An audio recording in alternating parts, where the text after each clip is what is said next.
Hello, it is I, Jack O'Norrie, and it's time for a story. Why don't you come with me along the banks of Strangford Lough to the townland of Whiterock, near Killinchy? There stands Sketrick Castle, standing not so proud.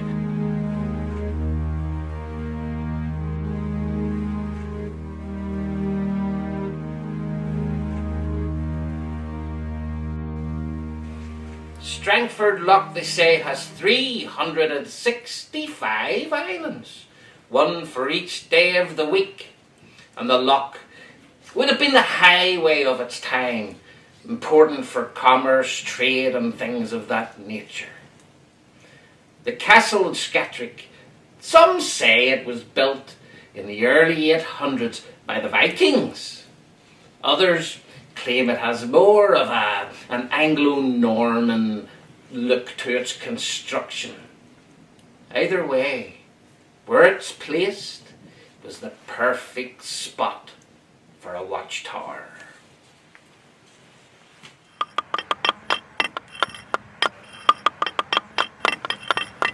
Ah, look yonder, Bruce. Here come our good women with sustenance for us. And a very welcome sight they are, Mortimer. Aye, 'tis verily hard work building this tower house. Good day, husband. We brought you some bread and meat to gird you. To give you strength to help you build this wee tower. This wee tower? My good lady, do you not realise the importance of towers such as these? It is deliberately placed to observe ships coming into the lough, so we can be ready to defend our land. It will stand to keep us safe. We are building many such towers, strong and well placed. They are of the utmost importance to keep us safe from our enemies. And in a great location, because you can relax and you can watch the tide ebb out and in. Don't forget to put in good windows. Oh, Jeannie, I despair of you sometimes. My Sketrick Castle has been in the ownership of many famous names from our history. Robert Savage, the McQuillan clan, and of course, Hugh Montgomery. But we couldn't talk about that area without talking about one particular story. That of Daft Eddie. So you see, it begins like this. Once upon a time, there was a woman on a boat with a baby. She took this baby to a childless couple on Mahee Island and, giving them a large sum of money, told them to raise the child as their own. This they did, and that begins the tale of Daft Eddie. My other children were taught the rudiments of hunting, fishing, farming, how to live off the land in order to make a living. Eddie, not so much. He didn't need this due to that sum of money. He spent his time at the lough, learning about nature and the creatures that lived there, and because of this, he became known as Daft. Eddie was friendly with Willie Douglas. But Willie, he got drawn into the world of smuggling with the merry hearts of Down.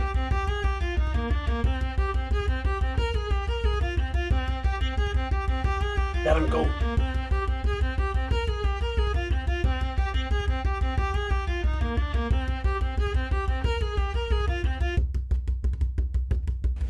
A vicious group led by the infamous Commodore Bob.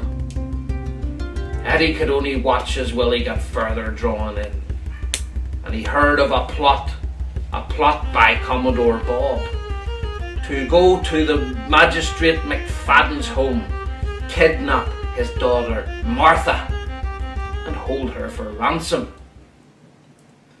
But you know, plans don't always go as they're meant to go.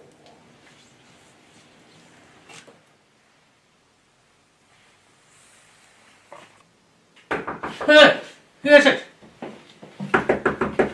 Connor, let me in. I've got some urgent news for you. What do you want? Who is it? Please, let me I'll let you in now, but be careful, 'cause I'm armed and I'll shoot on you.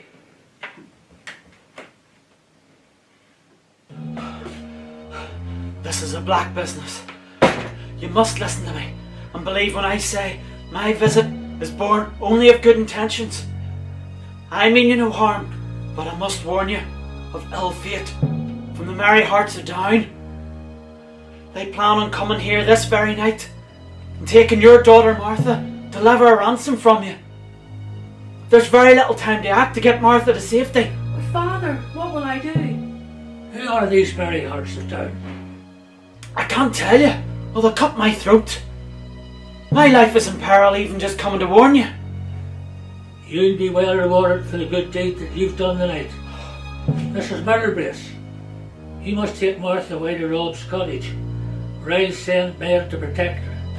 Father, what about you? I'll be all right.